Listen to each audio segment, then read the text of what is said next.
Papunta na tayo dun sa sinasabi kong lugar kung saan makikita natin yung malalaking tipak ng bato. Alam ko napuntahan ko na yun tapos na-post ko na rin sa Facebook. Ito lang yung maganda sa Finland kasi tahimik. Tapos yung forest talagang na proprotectionan nila. Tapos tapos ang tahimik ng lugar. Matahimik. Tapos walang marites. Kung hindi ka nakatira doon. Kung hindi ka nakatira kung saan maraming Pilipino. Kasi nung nasa Kerstin Hario or Esponkescos pa ako nakatira. Ang daming Pilipino doon, sobrang dami. Kasi every time na sasakay ako ng bus or any public transpo na papunta ng Kerstin Hario, ang dami mong Pilipinong maririnig sa loob ng bus, nag-uusap, nagtatawanan. A few moments later. Nawawala ako. Alam ko bandang dito na yun or sa kabila pa. Okay, parang nasa kabila pa ata.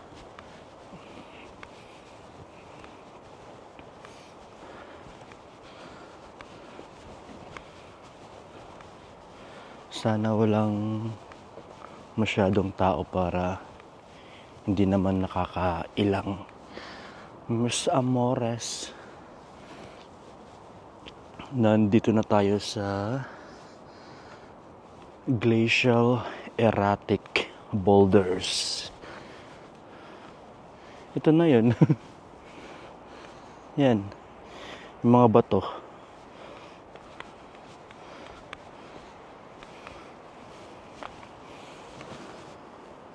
Yan. So, try natin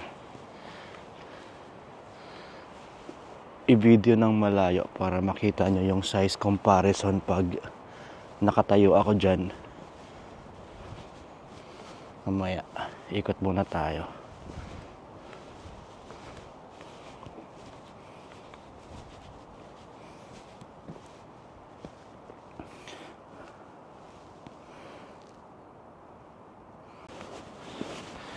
So ngayon guys, bale, ito yung sinasabi kong malalaking tipak ng bato.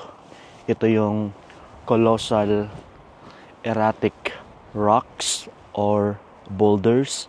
So kung makikita nyo sa likod ko, napakalaki. Mas malaki pa sa akin. At saka panigurado, sobrang bigat to. Marami sila dito, pero ito yung pinakamalaki. Nagkalat sila dito, madami, sobrang dami nila. 1, 2, 3, 4, 5, 6, basta sobrang dami. So try nating ikutin yung lugar para makita nyo yung ibang mga bato. Let's go. Let's go. Let's go.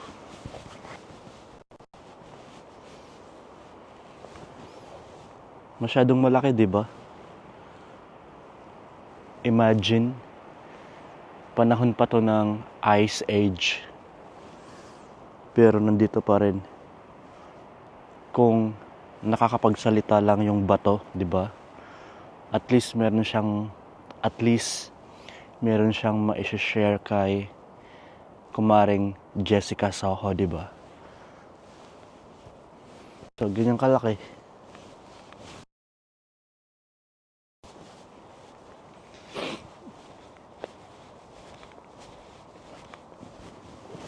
So, ito yung unang bato. Hindi siya ganun kalaki. Tapos, ito yung bato kung saan tumayo ako sa harapan. Malaki to. Tapos, ito yung harapan. Tapos may mga bato-bato pa dyan na maliliit. Tapos try nating ikutin para mas makita at ma-enjoy nyo yung lugar. Malayin mo, balang araw. Ngayon, nanonood ka lang, di ba? Tapos, malay mo, balang araw, nandito ka na rin sa Finland. At saka, nakikita mo, personally, ito yung pinapakita ko ngayon. Malay mo, di ba? So, ito yung pangatlong bato na masasabi kong malaki din. Tapos, yung iba, yung iba medyo may mga kaliitan na, pero panigurado, ano yan, mabigat.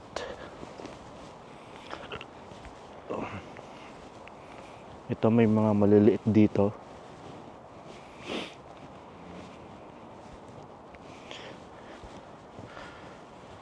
Kasi kung walang nakasulat na panahon pa to ng ng Ice Age, iisipin kong normal lang na bato to, di ba? Normal lang na nandito.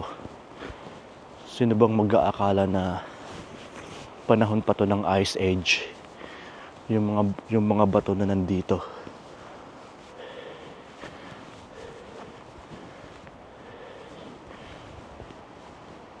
Ayan, may dalawa ditong malaki.